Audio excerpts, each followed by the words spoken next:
Maryland football has its next big commit coming.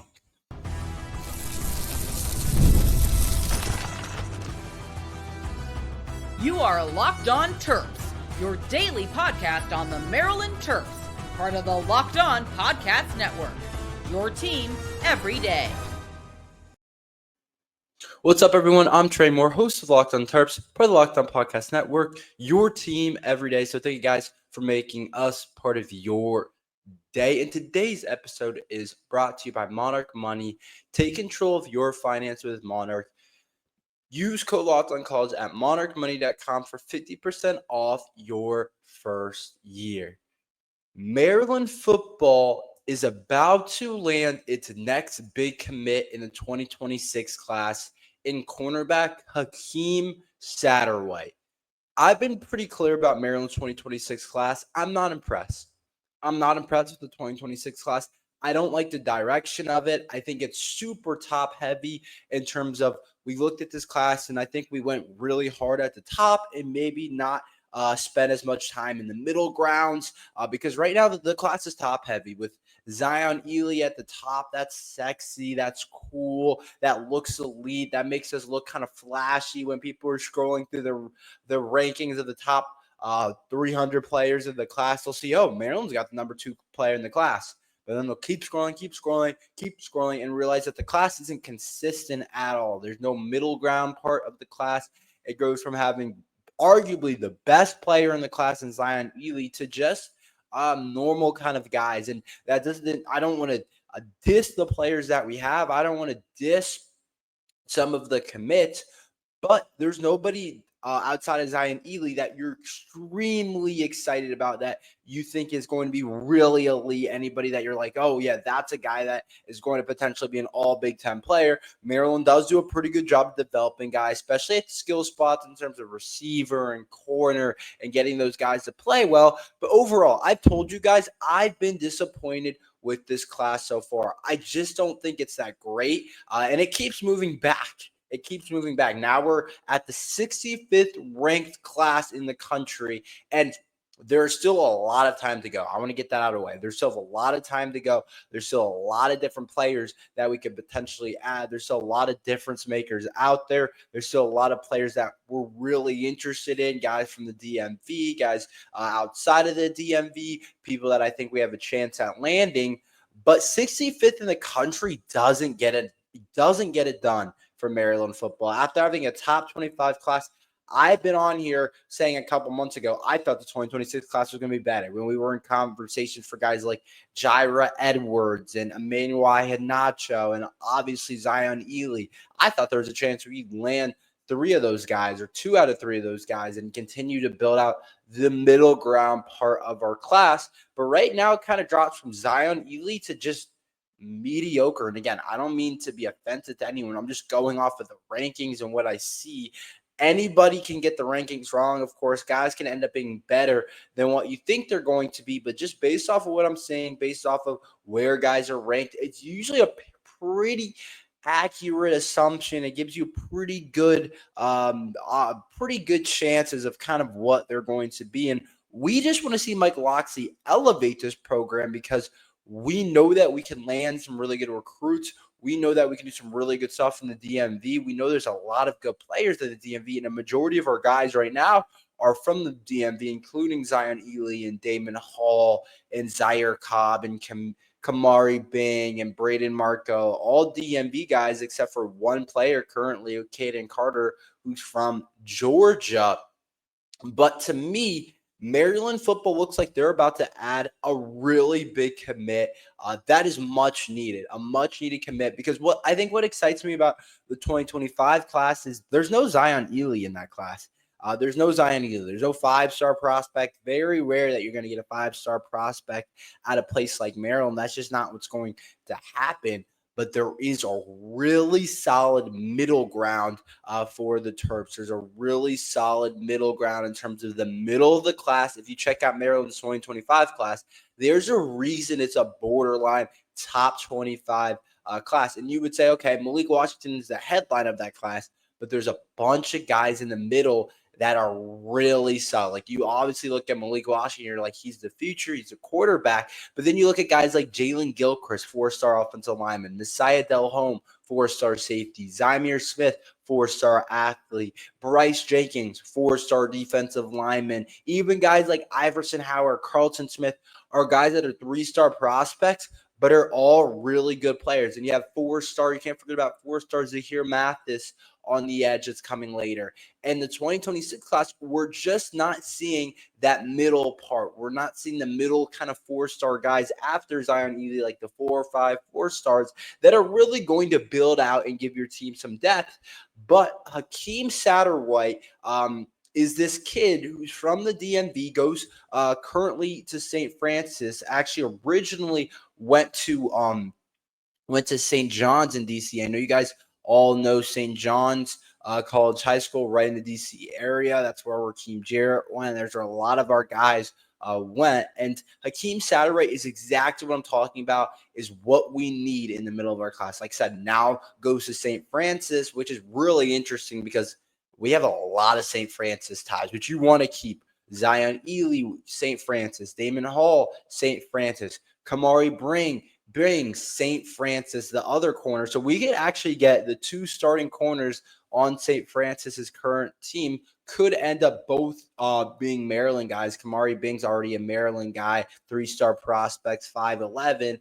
And then Hakim Satterwhite, who's ranked actually pretty highly, is announcing his commitment on July 9th. And everyone's expecting it to be Maryland. Everyone's expecting Hakim to choose Maryland. Everyone's expecting that to happen. He's 100% crystal ball to Maryland. He's a 4-star on some websites. He's a borderline 4-star on other websites.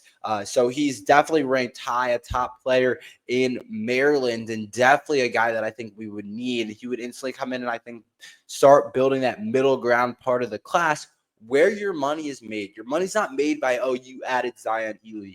How many 5-stars that Maryland have added have actually like transformed the program? There hasn't been a lot. Remember Chop Robinson?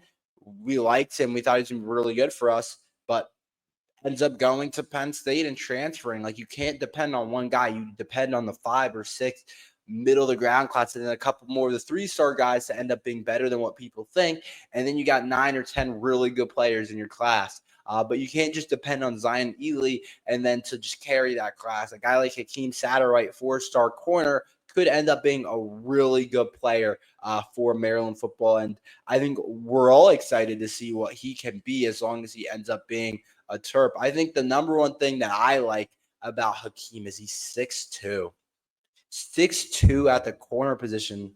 That's good size. That's good traits. That's something you really like to see from a corner. Usually the guys are going to be 5'10", 5'11", 6 feet. It's rare you're going to find a corner that's 6'2", because the guys that are that tall, that are usually that tall, they don't have the hips, they don't have the twitchiness to be able to play the corner spot, because you got to be a certain level of an athlete to play corner. And I think besides quarterback, besides QB, I think corner is probably the hardest position on the football field. You see some of these guys that we're playing against in the Big Ten on that receiver spot, some of those guys are really tough to cover. Some of those guys are really good football players. And with all the open space and all the schemes and some of the teams that we're going to play, like an Oregon or an Ohio State or some of these other teams now, and now that we have Washington in the conference, and we have some of those Pac-12 teams, USC, those teams like to chuck the ball around. And you need guys that can cover on the outside. It used to just be like, have guys in the trenches and you'll be all right.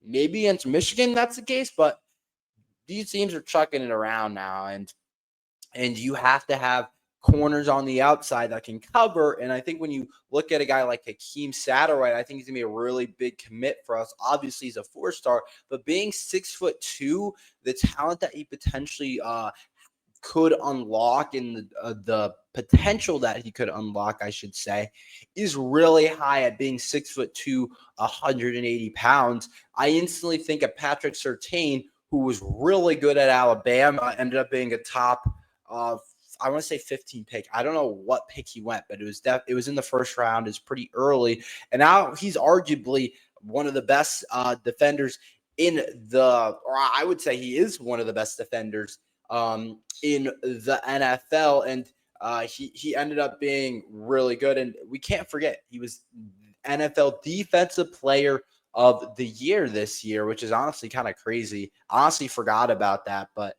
he was NFL Defensive Player of the Year in 2024, which is honestly really awesome for him. But when you look at a guy like Patrick Surtain, he's 6'2". He can cover some of these taller guys. So some of these guys like Jeremiah Smith and the Marvin Harrisons of the world, some of those deep threats, where sometimes Maryland hasn't had a body to cover those types of players to contest some of the jump balls and to contest some of those things. And guys with long arms that can make up for maybe you're a step behind, but you got such a long wingspan and you're taller that you're able to catch up, that you're able to do different things. So I do really like him. I think he's going to be a really solid player for the Terps. And I think he builds out some of this middle part of the class where I've been really disappointed. And we'll see exactly what happens. The decision has not been made. It's still gonna take a little bit to get to. But I do think we're going to end up landing him, and we're going to need more guys like this. He also had places like Miami he was really considering, which makes a lot of sense over there. Syracuse he was considering. They've kind of, I feel like, been really enhancing their football program and taking it to the next step. West Virginia, and then Auburn as well. And you get offers from everywhere in the country. When you get a 6'2" corner, you're going to have a ton of different looks. Like he had A&M, and he had Tennessee, he had Penn State, he had Oregon, he had Notre Dame, he had Wisconsin. Like he had basically all the offers, Michigan. But Maryland looks like they're coming in hot, and it looks like they could potentially get him. So I think it makes a lot of sense. I think the St. Francis connection is definitely something we want to keep. They're stacked, man. They got guys all over the place. They're going to have like 5 Maryland commits on their team. Like it's kind of crazy. So I think Hakeem will bring up our ranking.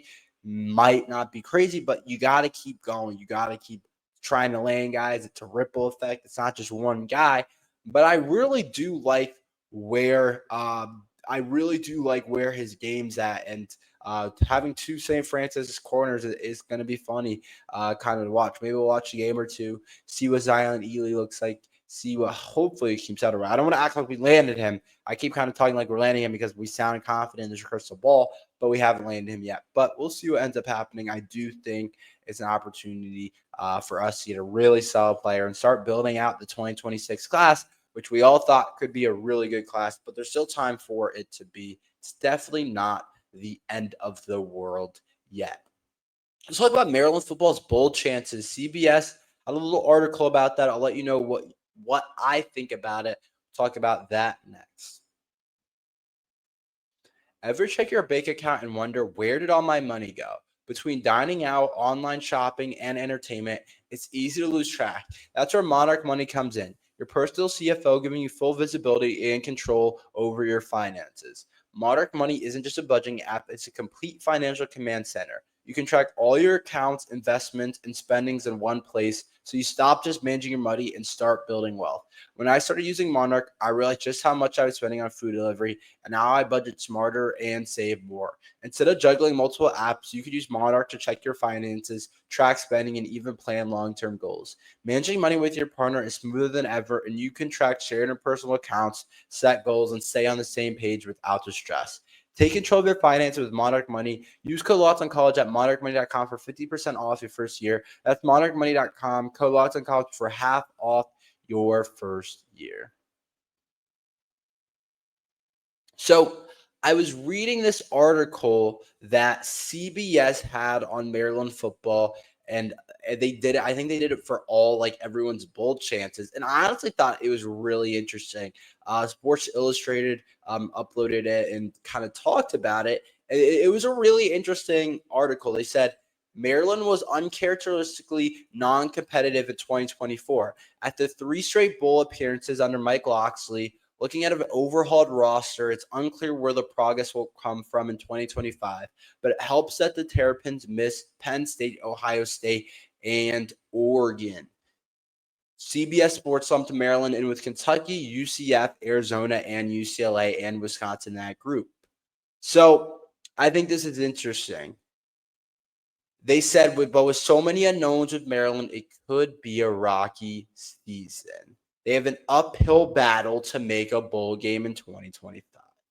So I go back and forth. I can recognize that this roster has a ton of question marks. I think a lot of us can recognize that. I think a lot of us feel that way. I think that's tough to argue. This roster has a lot of question marks. I think there's no other way to say that. I don't think you can really argue that. I don't think I can sit here and be like, yeah, there's not question marks on this Maryland roster. Like, there's a ton of question marks. There's a ton of different things on this Maryland roster that we're going to have to think about, that we're going to have to worry about. There's a ton of different groups. Like, there's a lot of question marks. Quarterback, offensive line, receiver, pass rush, the secondary, like basically everywhere is not really solidified. And so I can get what people are saying when they're like, yeah, Maryland's roster is question marks. But at the same time, I do think this roster is different from what we had last year in a couple different places. I think offensive line, we bring people back. We also brought people in. I think it has to be better. I think there's no way it's not better. And then I also think on the defensive line, I think we're going to be better. We brought in so many bodies on the defensive line, so many transfers. And then we also have a couple of freshmen coming in and guys that have gotten older. A lot of bodies up there to rotate and play a lot of different big bodies. They don't have to be any freaks. We don't need guys to be Aaron Donalds out there or anything crazy like that. We just need guys to plug holes, play their gaps, take up space, not allow runs to go for 6, 7, 8 yards. And I think Maryland's much better at those two position groups. And I think that's big for Maryland's bowl chances. And people are going to say there's question marks, and yeah, there is. But we got to remember, you don't need 9 wins to make a bowl game. You don't need 10 wins to be in a bowl. Like, that's not what it is. It's not like the NFL playoffs. Like, we got to go, 10-7 to probably make it at least. Maybe we need to go 11-6. Like, we got to win the Big Ten. No, we don't have to do all that. You got to get to 6 wins. And 6 wins with Maryland's schedule, where you avoid Penn State, you avoid Ohio State, you avoid Oregon. You don't even play a team like USC. You avoid all those top dogs, the teams that you can almost count their losses, and basically say, yeah, that's going to be a loss. And the only team that you might say that about is Michigan. Michigan might be the only team, and they're still figuring things out without Coach Harbaugh and a freshman quarterback potentially. And so I understand the CBS article saying it could be an uphill battle for the Terps, but it ain't like we got Penn State, Ohio State. Oh, we got Oregon. That's 3 losses automatically. What? We have 9 games now that we have to play pretty well in to be able to make it. No, this Maryland schedule is so manageable for Maryland football to make a bowl game. So manageable. Like, you just look at it and you're like, it's hard for me to think that they're not going to make it. Else, it's a really disappointing year. Like, one would think we'd be FAU, Northern Illinois, and Towson. That's half your wins right there. You're going to get half your wins in the first 3 games. Unless something goes wrong, unless we have a Notre Dame moment against Northern Illinois or whatever the school is called, Northern Illinois, unless you have a Notre Dame moment against them, you should be 3-0 to start. And then you don't play Ohio State, Penn State, Oregon, USC, a lot of those top dogs, the blue bloods in the conference. You don't get any of those, and you can't tell me you can't find 3 wins against Wisconsin or Washington or Nebraska or UCLA or Indiana, Rutgers, Illinois, Michigan, Michigan State. You can't find 3 wins in there? You don't have to win 5 of those games. You need 3 wins in there. You're telling me we can't beat our old quarterback, Billy Edwards, in Wisconsin? You're telling me we can't beat Washington? You're telling me we can't beat Nebraska or Indiana or UCLA? We can't beat Rutgers? We can't beat Illinois? We can't beat Michigan State? You only got to find 3 wins in there. So as much as I appreciate CBS saying, yeah, this is an uphill battle, I think we're much better in the trenches, and I think it should show. I don't think we're going to be like elite, but I just think we're better, and it's going to be a lot more manageable for our quarterbacks. And I think we'll be much better on the defensive line. So as much as these people are saying it's going to be an uphill battle for the Terps to make a bowl game, I think you got to emphasize the schedule Look what Indiana did last year with their schedule. Look what Indiana did to push for a bowl game.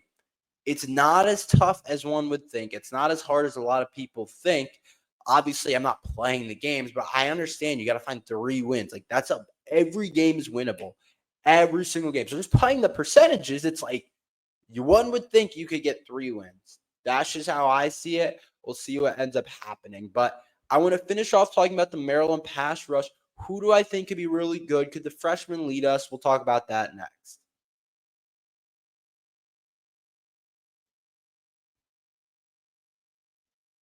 So I want to talk about the Maryland pass rush because I think it's an interesting group, and I'm kind of questioning sometimes where does it come from.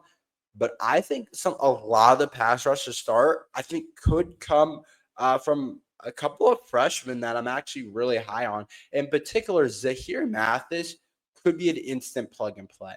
4-star ranked 166 ranked nationally, number 4 in the state of Pennsylvania, 20th at his position group on the edge. He could be an instant guy that we're probably bulking up right now. He wasn't here for the spring.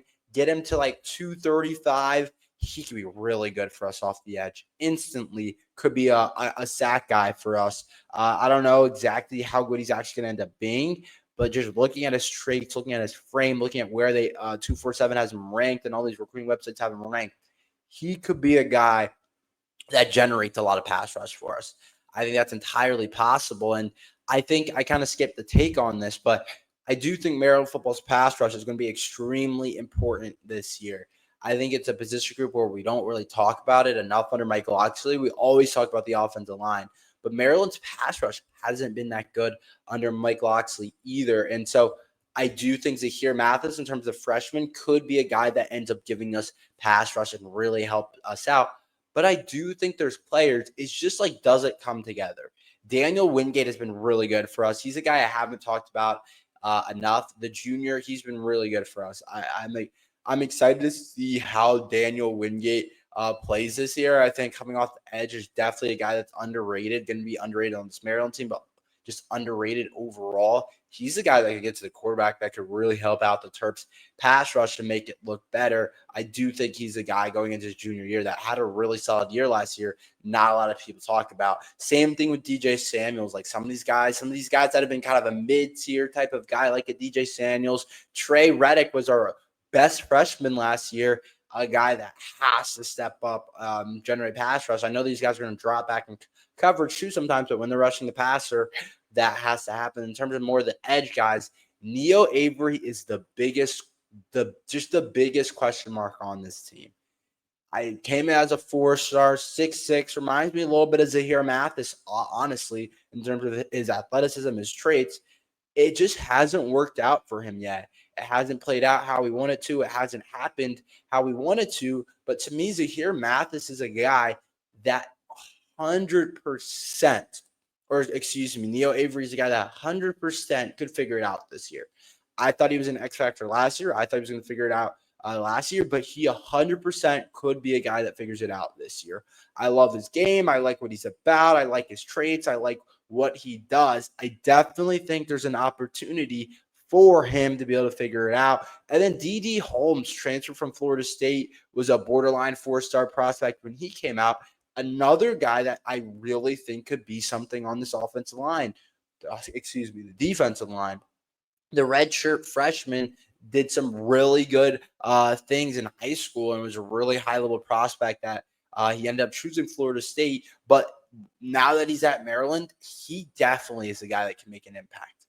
There's enough guys on the edge to get us the pass rush. We'll just see how it ends up happening. I think it's a question mark for sure, but it's something we have to be better at. That's all we have for today. Thank you guys for listening to Locked on Terps. Make sure you like and subscribe. We're every day talking Maryland football and basketball. So thank you guys for listening to Locked on Terps.